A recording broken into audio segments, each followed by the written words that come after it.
Hello guys, my name is ReMarc and today I want to show you how to create a original soundtrack out of a existing track.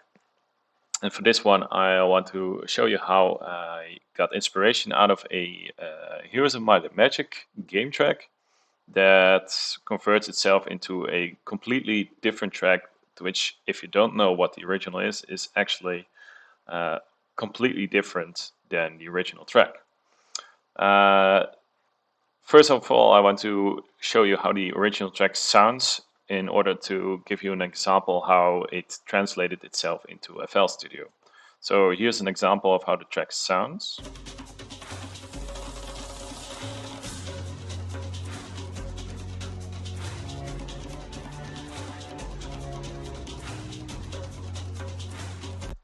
What I like about this track a lot is when I was listening to it during, I think, one of the times I was searching on YouTube, is that it has a lot of this dark kind of vibe. And hardstyle, hardcore, Frenchcore, it's mostly dark kind of music, needs to be raw, needs to be like energetic. And when I was listening to this one, I thought like, hey, this original soundtrack gives me inspiration for exactly that. Raw energy that you want to dance to. So what I did first is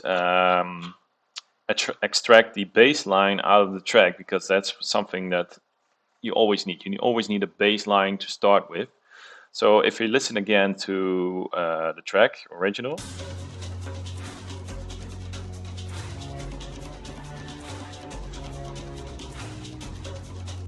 you hear like the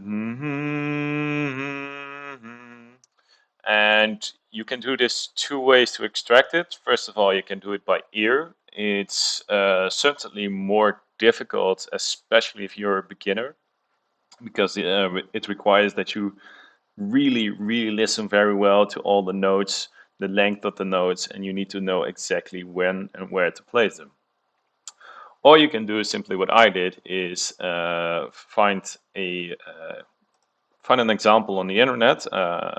Fortunately, I found one on Chordify.net, and it shows you exactly the root notes of all the chords. So if you look here, it has an F sharp, then it goes to D, C sharp, and B.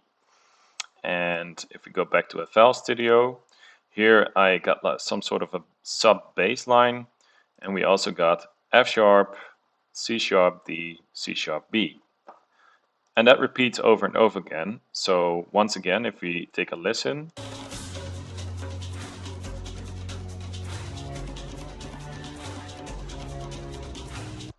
now if we translate that to the bass line that I use for the track, it sounds like this.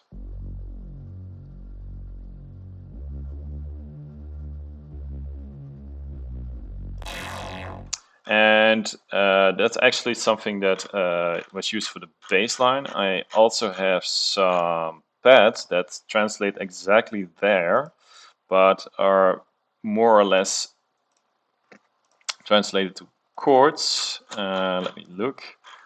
As you can see, they are exactly the same notes, but on a higher scale. And it sounds like this.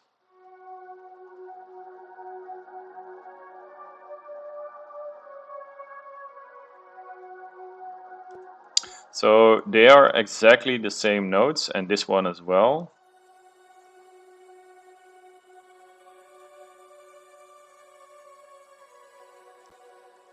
What I like mostly about these kind of notes is they're kind of dreamy, they're like a lot of reverb, a lot of delay, it needs to be something deep.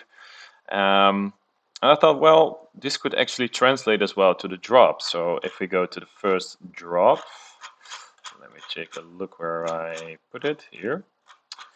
If you look at the first drop, so once again, this is the example that you hear from the bass line.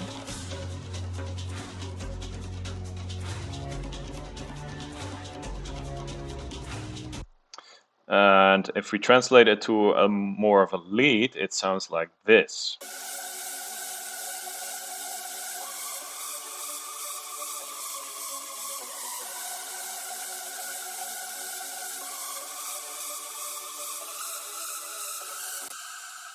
So you hear the screech, it has the same kind of root notes as the bass line. Um, They are added with some chords. Let me look if I can find where the chords are, because there's a lot of yeah. So if you look at the chords, it's basically this underneath.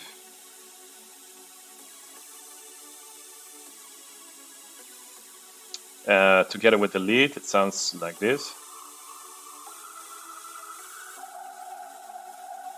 You hear now a little bit of a low end only because all the automations are not applied at the moment.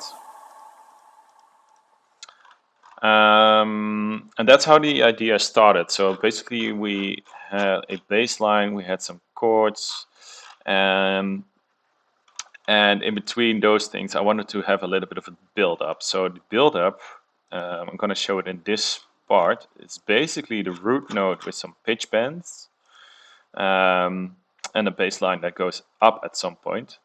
So if we take a look at how that sounds, it's like this. Notice the pitch bends right here.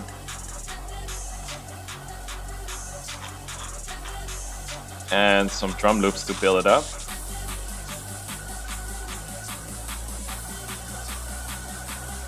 And this is exactly just the root notes having a pitch that goes up and then into the drop.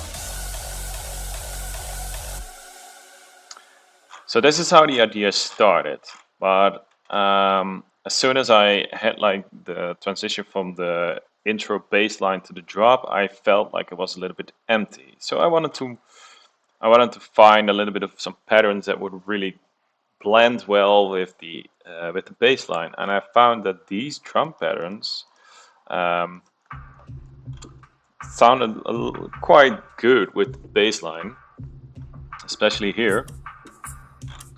And it gave sort of like a jungly vibe or something. So I thought, well, why not try that out? And that's how it first started. But I wanted to make it a little bit more memorable. So I started to add some vocals, like here. Let me see. So if we add some vocals, it's nothing more than simply a mix of trance vocals right after each other.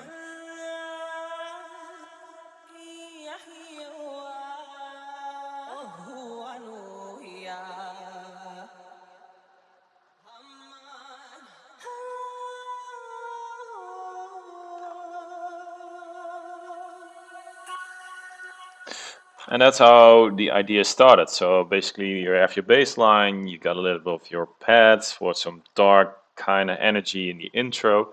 You got the jungly kind of drum loops, and then the focus on top of it to create this kind of an intro.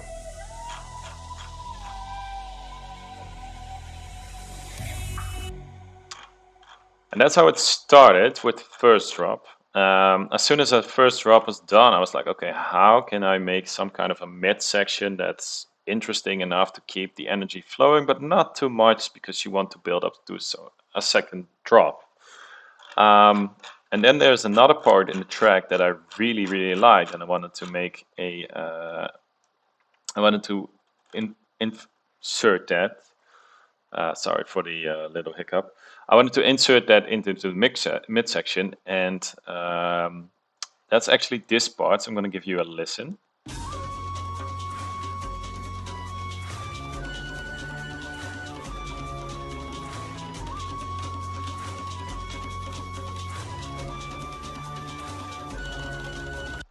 So you hear like a very strong flute in the lead. And I recreated that by ear. It took me quite a lot of time until I got all the timings right. But if you hear it, so listen to the flute again.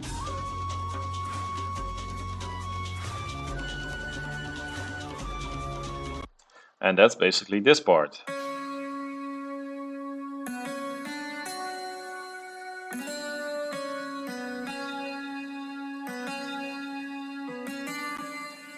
On top of the pads.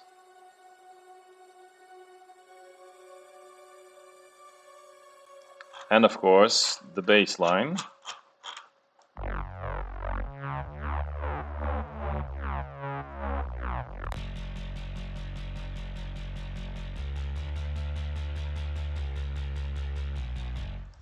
And that's how you see most of the patterns are being reused. They being reused into different synthesizers. There's a lead on top of it, and I found that this kind of kick, it's from a Code Black sample pack with the snare. Let me find the kick here. Put together with some more vocals. Let me see. It's right here.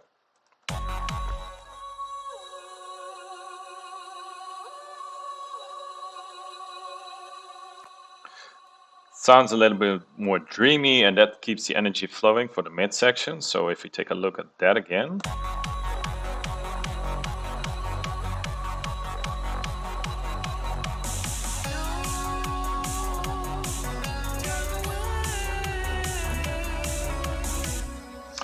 It took me quite some time to find the right vocals for the midsection. It's from a sample pack that I got from Splice. They're mostly trance samples, so they work really well on this track, and I liked a lot of it. I was like, yeah, this is what makes the track more memorable. What I did forget to tell were the little arps which is actually the ARP patterns, and in the midsection the ARP patterns. First of all, we start off with the intro ARPs. Let me see, they are also in the root note, obviously, of F sharp. And I use the same kind of notes and the same kind of scale to create this ARP, which sounds a bit like this.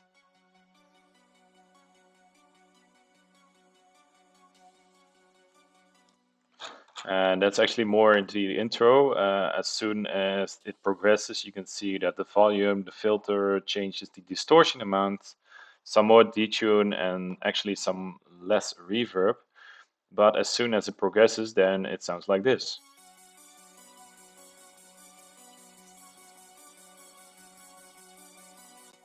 As you can notice, there's a lot more reverb, there's a lot more open frequencies, and this is actually a progression in the intro to keep it more interesting, like a flow. In the mid section, let me look here. In order to make the mid section interesting, I found an ARP pattern from Silent One. Let me check. I think it's a preset that I downloaded once, which sounds like this.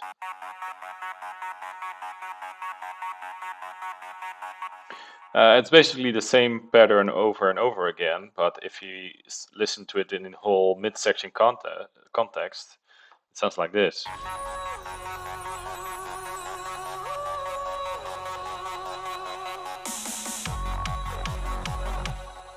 So basically, the art pattern, the vocal, the kick, and the snare to keep the energy flowing with the bass line until we reach the final section of the track, which is here. Oh, a little bit back, which is basically here.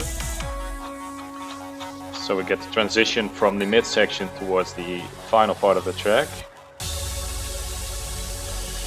And this started with the bass. It's basically this bass.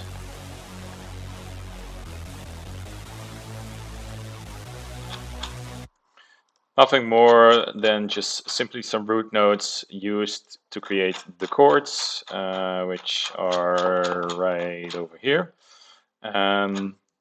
So I just took the root notes, created some chords around it, and they sound together with the lead, the top lead, like this.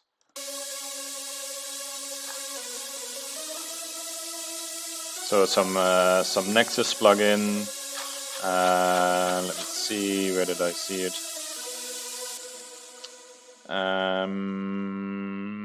I can't find my chords. Where did I? I guess I only created a. Oh, here are the chords. So basically the pattern that you saw in the sampler, that's here in the chords, some citrus presets, some Nexus presets, and obviously the sampler, which doesn't give sound, but it gives like the notes that are being used in order to create these chords.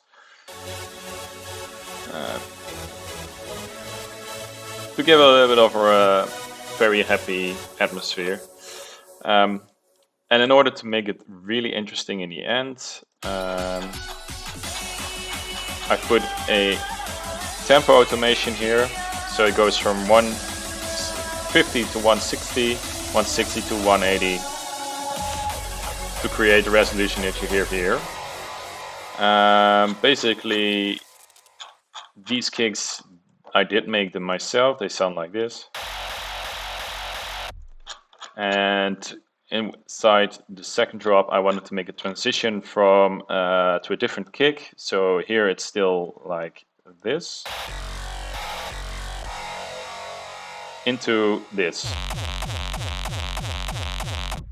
And I did it in this little section over here. I hopefully can make you give a little bit of a listen how that sounds. So that was made as a transition towards the final part of the track. And between the transition and the drop, I made one more arc pattern. Let me see if I can find it. It's right here, which sounds like this. And this one.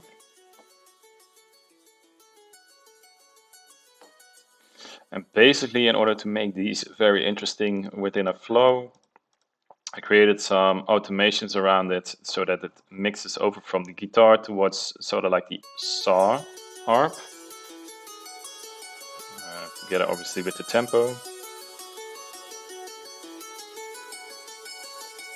Here you can hear the transition towards more or less the saw harp.